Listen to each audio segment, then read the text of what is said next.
વલસાડના સરોદી ગામે આવેલા તળાવના કિનારેથી પસાર થતી નહેરની પાળી તૂટી જતા તળાવ થયું ઓવરફ્લો। તળાવના નજીક આવેલા વાવફળિયાના ગામમાં સ્થાનિકો નેટ લઈ રસ્તા પર માછલા પકડ્યા। હાલ વલસાડ જિલ્લામાં સતત વરસાદ વરસી રહ્યો છે। વલસાડ તાલુકામાં છેલ્લા 2 દિવસથી સતત વરસાદ વરસી રહ્યો છે, જેના કારણે તાલુકાના શહેરી તથા ગ્રામ્ય વિસ્તારોમાં નદીઓ બે કાંઠે વહેતી થઈ છે, તો કેટલાક તળાવો છલકાવા પામ્યા છે।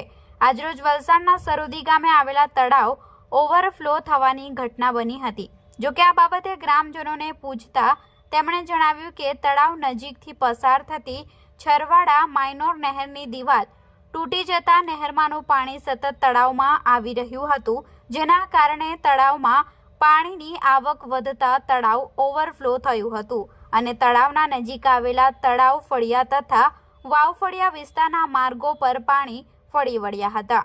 જો કે તળાવના છલકાયેલા પાણીમાંથી માછલી પકડવા માટે ગ્રામજનો રસ્તા પાસે જ નેટ બાંધી હતી।